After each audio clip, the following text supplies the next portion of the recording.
Hello everyone, I am Meenu Sharma, sub inspector in Delhi police.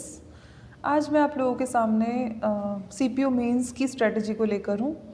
तो अभी मतलब सभी लोग आप फिज़िकल के लिए प्रिपेयर कर रहे होंगे, तो साथ ही साथ आपने मेंस के लिए भी प्रिपेयर करना है, ठीक है। ये ना सोचें कि भाई अभी तो फिज़िकल नहीं हुआ है, फिज़िकल ही करेंगे हम लोग, उसके बाद हम मेंस देखेंगे।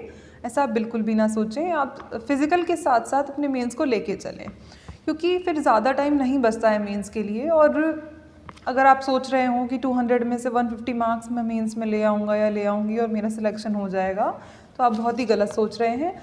और ख़ासकर उन बच्चों के लिए जो जो टॉप पोस्ट लेना चाहते हैं, जिनकी ख्वाहिशें डीपी लेने की हैं या सीआईएसएफ लेने की हैं, उनको तो एकदम अच्छे से पढ़ाई में लगे रहना चाहिए। उनको फिज़िकल तो करना ही चाहिए भाई। सुबह में हम फिज़िकल कर रहे हैं या कुछ बच्चे ऐसे होंगे जो दोनों टाइम करते होंगे। मैं आपको सजेस्ट करूँगी कि आप एक ही टाइम अपने बेस्ट एफर्ट्स दें, ठीक है। दोनों टाइम आपको थकने की कोई भी नीड नहीं है। आप एक टाइम बहुत अच्छे से करें, लेकिन उसी टाइम आपने ग्राउंड में 2 घंटे देने हैं, 2 घंटे दे सकते हैं। जितना भी टाइम आपने देना है उतना टाइम आप ग्राउंड में दें। फिर आप आराम से रेस्ट करें और अपनी पढ़ाई करें, ठीक है। पढ़ाई के लिए आपने पता है कि आपके टीयर 2 में 200 मार्क्स की इंग्लिश आती है, ठीक है। 200 मार्क्स की इंग्लिश में 1 क्वेश्चन 1 मार्क का है, तो 200 मार्क्स का आपका मेंस हो गया।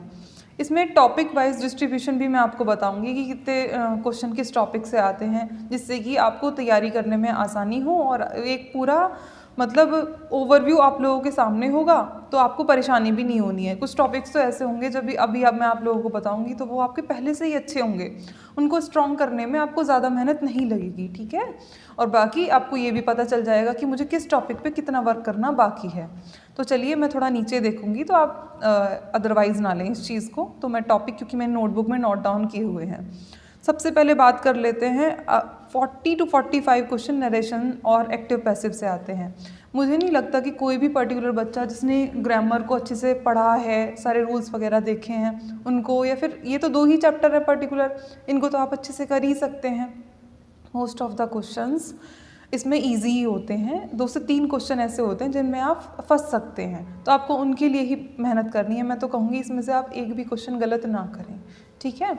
सेकंड आता है हमारा 20 अराउंड हमारी कॉमन एरर्स आती हैं, 20 अराउंड हमारे सेंटेंस इम्प्रूवमेंट आते हैं, 10 क्वेश्चंस के अराउंड हमारे ईडियम्स होंगे, 10 होंगे हमारे 1 वर्ड सब्स्टिट्यूशन, एंड स्पेलिंग के 2 से 3 क्वेश्चन होंगे। ये सारी चीज़ें आप साथ के साथ में नोट डाउन करते रहें। और एंटोनियम होंगे हमारे 3, सिनोनियम होंगे हमारे 3। उसके बाद में PQRS which is sentence rearrangement, वो होगा हमारा 20 क्वेश्चन हमारे उसके होंगे। फिलर्स आएंगे हमारे, फिलअप्स होंगे 10, और फिर बाद में 55 क्वेश्चन हमारे होंगे क्लोज टेस्ट और साथ ही साथ रीडिंग कॉम्प्रीहेंशन को लेके। ये हमारा अप्रॉक्सीमेटली आपका 200 बैठ जाएगा। तो इस तरीके से आपके टॉपिक वाइज डिस्ट्रीब्यूशन ये हो गया। अब आपको सोचना ये है कि मैं मैक्सिमम से मैक्सिमम स्कोर कैसे करूं, ठीक है। आपको मैक्सिमम से मैक्सिमम स्कोर करना है। अगर आप यूआर कैटेगरी को बिलोंग करते हैं और आप डीपी की सोच रहे हैं, तो देखिए आपको टारगेट करना है 190 प्लस। मैं तो कहूँगी 195 प्लस आप टारगेट करें। जब आप 195 प्लस टारगेट करेंगे देन आप 180 प्लस ला पाएंगे, और जब आप 180 प्लस ला पाएंगे तब आप डीपी के लिए सोचें प्लीज़। फिर आप आराम से रह सकते हैं कि हाँ ठीक है मुझे डीपी मिल ही जानी है। फिर आपको बिना मतलब के ऐसे प्रेडिक्शन वीडियो इधर उधर ये सब नहीं देखना पड़ेगा कि है कितनी कट ऑफ जाएगी, मुझे डीपी मिलेगी या नहीं मिलेगी। आप श्योर हो सकते हैं क्योंकि वैकेंसी भी ठीक है, तो आप श्योर हो सकते हैं 180 मार्क्स ला के। तो 180 मार्क्स के लिए आपको ऐसा नहीं है कि आप फिजिकल हो जाएगा उसके बाद में आप पढ़ाई करेंगे तब आप कर पाएंगे। आपको अभी से ही मेहनत करनी पड़ेगी। हम एक एक सेक्शन पर बात करने वाले हैं, ठीक है। सबसे पहले हम बात कर लेते हैं ग्रामर पोर्शन के लिए। तो आप में से कुछ बच्चे ऐसे होंगे जिन्होंने सेल्फ स्टडी की होगी, कुछ बच्चे ऐसे होंगे जिन्होंने किसी टीचर को फॉलो किया होगा। दोनों के लिए ही हम बात करने वाले हैं। अगर आपने किसी टीचर से पढ़ा है तो उनके नोट्स होंगे आपके पास में। उन नोट्स को आपको बार बार रिवाइज करना है अच्छे से, और साथ ही साथ पर चैप्टर पर टॉपिक आपने प्रैक्टिस करनी है। ये चीज़ हो गई आपकी रूल्स के लिए। फिर कुछ बच्चे ऐसे होंगे जिन्होंने सेल्फ स्टडी की होगी। सेल्फ स्टडी के लिए मुझे नीतू सिंह मैम की बुक वॉल्यूम 1 काफ़ी ठीक लगती है। मैंने पर्सनली उस बुक से पढ़ाई की है, तो मुझे वो बहुत अच्छी लगती है। और मुझसे पहले भी और टॉपर्स वगैरह आए हैं, उन्होंने भी उस बुक को काफ़ी रिकमेंड किया है, तो मैंने भी उससे पढ़ाई की है। आप लोग भी उससे पढ़ाई कर सकते हैं। ये हमारा ग्रामर पोर्शन के लिए है। जिन बच्चों ने किसी टीचर को फॉलो किया है वो उनके नोट्स से अच्छे से अपने मतलब रूल्स को कर सकते हैं। आपका एक भी क्वेश्चन कॉमन एरर में, सेंटेंस इम्प्रूवमेंट में, इन सब में, नरेशन में गलत नहीं होना चाहिए। ये हाइपोथेटिकल बात मैं आपको नहीं बता रही हूँ, ये बात प्रैक्टिकल है एकदम। और ये मतलब होता है कि हाँ हमारा एक भी क्वेश्चन गलत ना हो, ठीक है। ये सारी चीज़ें आपने करनी है रूल्स के लिए। अब बात आ जाती है वोकैब के लिए। वोकैब के लिए देखिए मैं 3-4 बुक्स आपको रिकमेंड करूँगी, आप जो आपका की इच्छा हो। मेरा कोई पर्सनल किसी से कोई बेनिफिट नहीं है। जो चीज़ें मैंने देखी हैं, मैंने सारी ही बुक्स को थोड़ा थोड़ा देखा हुआ है। पर्सनली मैंने किस बुक से पढ़ाई की है मैं वो भी आप लोगों को बताऊँगी। देखिए एक ब्लैक बुक आती है वोकैब के लिए, पर्सनली आप उसको परचेज़ कर लें, या फिर आप BMW, क्रिस्टोफर सर की BMW आती है, आप उसको भी, उससे भी आप अपनी वोकैब कर सकते हैं। निमोनिक्स की हेल्प से उसमें काफ़ी अच्छे से वोकैब दी हुई है। वोकैब विट्स आती है एक गोपाल वर्मा सर की, आप उसको भी परचेज़ कर सकते हैं, आप उससे भी कर सकते हैं, ठीक है। ये 3 बुक हो गई आपकी। इनमें से आप कोई भी बुक वोकैब के लिए ले सकते हैं और उसको अच्छे से पढ़ सकते हैं। अभी मैं बुक्स के बारे में आप लोगों को बता रही हूँ, फिर मैं पढ़ने का क्या तरीका आपका रहने वाला है उसके लिए भी हम बात करेंगे, ठीक है। देन अब हम बात कर लेते हैं आपका जो रीडिंग पोर्शन है उसको आप कैसे करें। देखिए रीडिंग पोर्शन के लिए अभी आप लोगों के पास में टाइम है, ठीक है। मैं नहीं कह रही हूँ कि आपका पेपर 1 महीने बाद ही होने वाला है, अभी आपके पेपर में टाइम है। पहले आपका फिजिकल होगा, देन आपका फिजिकल का भी एक तरीके से पहले ही वैसे हमें पता चल जाता है कि हमारा फिजिकल क्वालिफाई हुआ है या नहीं उसी दिन, फिर भी वो लोग एक रिज़ल्ट निकालते हैं, उसके बाद में आपका मेंस होगा, ठीक है। तो अभी आपके पास में टाइम है। मैं कहती हूँ आप न्यूज़पेपर पढ़ने की आदत डालिए। मैं आपको नॉवल रिकमेंड, देखिए आप नॉवल भी पढ़ सकते हैं, कोई इशू नहीं है। मैं थोड़ा न्यूज़पेपर रिकमेंड आप लोगों को इसलिए कर रही हूँ क्योंकि न्यूज़पेपर से क्या होता है, आपका करंट भी अच्छा रहेगा, ठीक है। करंट के टॉपिक्स भी आपके स्ट्रॉन्ग रहेंगे, साथ ही साथ आप इंग्लिश भी आपकी कहीं ना कहीं, मैं तो कहती हूँ कि आप न्यूज़पेपर को रिलीजियसली फॉलो कीजिए। कुछ टाइम बाद आप देखेंगे कि आपको रूल्स की ज़रूरत महसूस नहीं होगी, ठीक है। मैं ये नहीं कह रही कि आप रूल्स पढ़ना बंद कर देना, लेकिन आपकी समझ, जो आपकी अंडरस्टैंडिंग है वो एक लेवल पर होगी, कोई क्वेश्चन आपसे गलत नहीं होगा। साथ ही साथ अभी ऐसा ट्रेंड चल रहा है कि जो रीडिंग कॉम्प्रिहेंशन SSC पूछ रहा है वो काफ़ी बड़े होते हैं। मतलब आप ये लगा लीजिए उनको पढ़ने में हमारा बहुत टाइम वेस्ट हो जाता है कि अगर आपको रीडिंग की हैबिट नहीं है तो आप उसमें बहुत अपना टाइम डिवोट कर देंगे, इवन आप 2 घंटे में अपना पूरा पेपर देख भी नहीं पाएंगे, ठीक है। इसलिए आपने न्यूज़पेपर तो पढ़ना ही है। साथ ही साथ आप मतलब उससे जो आपको वर्ड्स अच्छे लगते हैं उन्हें भी नोट डाउन कर सकते हैं। एक पर्टिकुलर नोटबुक मेंटेन कीजिए उसके लिए, और जो भी वर्ड्स आपको अच्छे लगते हैं उन्हें उसमें नोट डाउन कीजिए, उनकी मीनिंग देखिए।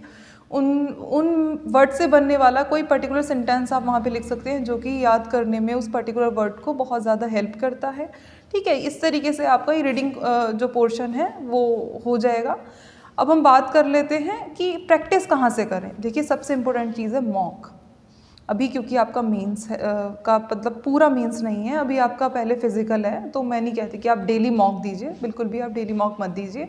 अभी आप अपने इंग्लिश में बेसिक्स अच्छे कीजिए। प्री के लिए भी आपने इंग्लिश पढ़ी होगी, थोड़ी थोड़ी इंग्लिश सबने आती होगी। कुछ बच्चे तो ऐसे होंगे जिनको बहुत सही से जिनका लेवल होगा, तो जिनका ज़्यादा अच्छा लेवल नहीं है अभी वो पहले अपने पूरे बेसिक्स इंग्लिश को लेके क्लियर कर लें, पूरी ग्रामर अच्छे से कर लें, वोकैब अच्छे से कर लें। साथ ही साथ MB पब्लिकेशन की जो प्रीवियस ईयर्स की क्वेश्चंस की बुक आती है इंग्लिश के लिए, वो आपने लेनी ही है। वो रामबाण साबित होगी आप लोगों के लिए, एट दी एंड आप लोगों को ये फील होगा, ठीक है। अगर आप ऑनलाइन मॉक्स दे रहे हैं तो मैं आपको बोलूँगी कि अभी आप पर डे मॉक ना दें। पर डे आप अपनी जो प्रैक्टिस है, चैप्टर वाइज जो प्रैक्टिस है, साथ ही साथ चैप्टर वाइज रिवीजन, वोकैब, इन सब पर ध्यान दें। और MB पब्लिकेशन से ऑफलाइन प्रैक्टिस थोड़ी सी कर लें, ठीक है। उसके बाद में आप वीक में 1 मॉक या 2 मॉक्स अभी भी दे सकते हैं। जब आपका मेंस हो जब आपका फिजिकल हो जाएगा और सिर्फ आप मेंस के लिए अपना पूरा टाइम डिवोट करेंगे, देन आप पर डे मॉक दे सकते हैं। फिर मैं नहीं बोलूँगी आपको कि पर डे आप मॉक मत दीजिए। अब बहुत से लोग बोलेंगे कि टाइम मैनेजमेंट पेपर में किस तरीके से करना है, क्या करना है। देखिए टाइम मैनेजमेंट के लिए अगर मैं आपको बता दूं, आपको पेपर जो आता है पूरा एक अब जम्बल्ड आता है। मतलब ऐसे नहीं होता, पहले ऐसे हुआ करता था आज से 3 साल पहले कि मतलब पेपर इस तरीके से आता था कि कॉमन एरर के 20 क्वेश्चन एक साथ दे दिए, सेंटेंस इम्प्रूवमेंट के 20 क्वेश्चन एक साथ दे दिए। अब क्वेश्चन पेपर इस तरीके से नहीं आता है, पूरा जम्बल्ड होता है। हाँ इतना तो होता है कि जो आपका क्लोज टेस्ट है और रीडिंग कॉम्प्रिहेंशन है वो लोग साथ में दे देते हैं, बाकी सारी चीज़ें जम्बल्ड होती हैं। तो मैं बोलूँगी कि रीडिंग कॉम्प्रिहेंशन क्लोज टेस्ट को आप बाद में अटैम्प्ट करें। कई बार ऐसा होता है क्वेश्चन नंबर 1 से ही वही चीज़ स्टार्ट हो जाती है और 55 क्वेश्चन तक वही चलता रहता है। तो मैं बोलूँगी आप क्वेश्चन नंबर 56 से स्टार्ट कीजिए, जो मेरा पर्सनल हुआ करता था, मैं ऐसे करती थी कि पहले मैंने सारी चीज़ें कर ली, मैं PQRS और क्लोज टेस्ट और रीडिंग कॉम्प्रिहेंशन वाले जो पार्ट पूरा जो पार्ट था RC वाला, वो उसको मैं बाद में अटेम्प्ट किया करती थी। अच्छे से मैं अपना पूरा पेपर करके, और टाइम काफ़ी हद तक बचा जाती थी। ठीक है, इस तरीके से मैंने किया है। आप लोग भी ये चीज़ें फॉलो कर सकते हैं। अगर किसी की कोई भी क्वेरी होगी, अभी मैंने पेपर को अटेम्प्ट करने के लिए डिटेल में आप लोगों को नहीं बताया है, ये है आपकी प्रिपरेशन स्ट्रेटेजी को लेके वीडियो। अगर आप लोगों की कोई भी क्वेरी होगी तो आप लोग मुझे कमेंट सेक्शन में कमेंट कर सकते हैं। मैं उसके रिगार्डिंग आपको वीडियो के थ्रू आपके सारे डाउट्स क्लियर कर दूंगी। और अपनी पढ़ाई अच्छे से कीजिए, मैं तो यही बोलूँगी आप लोगों को। बिल्कुल भी ऐसा ना सोचें कि हमारा फिज़िकल नहीं होगा, शायद हो ना हो, पता नहीं क्या रहेगा। आप इसके लिए प्रिपेयर करते रहें अच्छे से। अपना टाइम स्लॉट डिवाइड कर लीजिए कि इतने टाइम मुझे ये करना है, इतने टाइम मुझे ये करना है, और अच्छे से अपनी पढ़ाई कीजिए। अगर आप DP के लिए सोच रहे हैं तो मैं तो बोलूँगी कि बार बार क्या सोचना कि अभी BSF ले लेते हैं, बाद में DP ले लेंगे। कीजिए ना इसी बार अच्छा। बहुत एग्जाम्पल्स मेरे सामने ऐसे हैं, मेरे भी बैच में ऐसे थे, प्री में उनका स्कोर ज़्यादा अच्छा नहीं था, बिल्कुल बॉर्डर लाइन पर थे, उन्होंने भी DP ली है। ठीक है, तो ऐसा कुछ भी नहीं है। अगर आपके मार्क्स प्री में ज़्यादा अच्छे भी नहीं हैं, बॉर्डर लाइन पे ही रहेंगे, तब भी आप मेंस के लिए प्रिपेयर कर सकते हैं। ठीक है, अच्छे से मेहनत कीजिए, पढ़िए। कोई भी क्वेरी होगी मुझे बताइए, मैं कमेंट सेक्शन में उसको देख के और आपकी उस क्वेरी को रिजॉल्व करूँगी। तब तक के लिए मिलते हैं बाद में। Bye bye.